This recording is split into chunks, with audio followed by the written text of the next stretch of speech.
올해 연구개발 예산이 33년 만에 15% 가까이 대폭 삭감되면서 연구 중단 사례가 늘어나는 등 연구 현장은 여전히 패닉 상태입니다.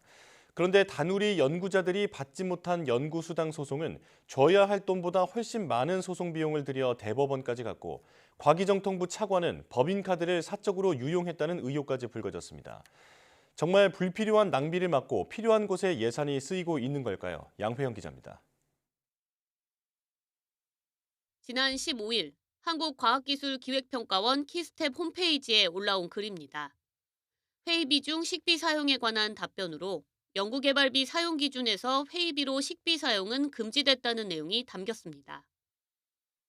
그런데 같은 날 R&D 예산 삭감과 관련해 연구계의 카르텔을 강조해왔던 조성경 과학기술정보통신부 1차관이 법인카드를 부정 사용했다는 의혹이 불거졌습니다.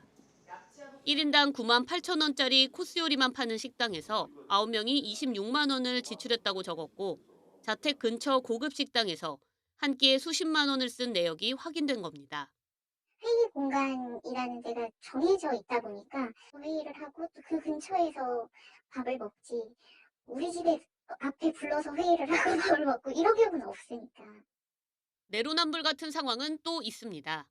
달 탐사선 다누리를 개발한 핵심 연구자들이 정당한 연구 수당을 달라는 소송에서 1심, 2심 모두 이겼지만 황 의원은 기어이 대법원까지 상고를 했습니다.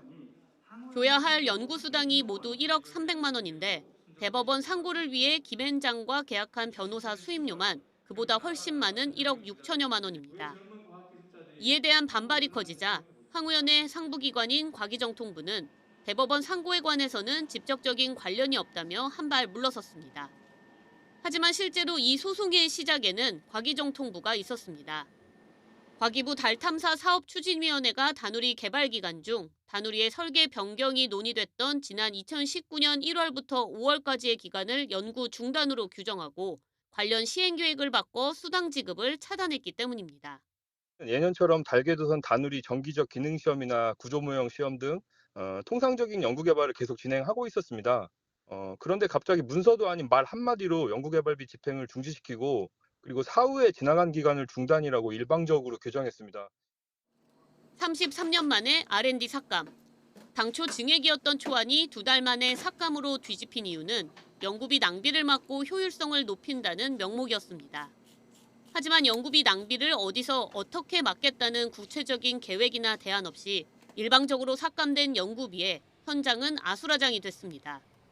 연구원이나 대학원생들을 내보내야 하는 건 물론 소모품인 실험장갑이나 A4 용지 살 돈도 부족하다는 자조 섞인 말도 나오고 있습니다. 인건비를 확보해서 연구비를 짜게 되면 재료비가 너무 많이 삭감되다 보니 어쩔 수 없이 연구원들은 조금 재계약을 이제 좀 못한다든지. 현장에서는 정부가 연구자들에게 카르텔이라는 낙인을 찍었다며 인재들이 이미 떠났거나 떠날 준비를 하고 있는 상황입니다. 또 삭감된 R&D 예산은 단순히 연구사업 중단에서 끝나는 게 아니라 대한민국의 미래를 잃게 되는 일이라는 깊은 탄식이 나오고 있습니다. YTN 사이언스 양우영입니다.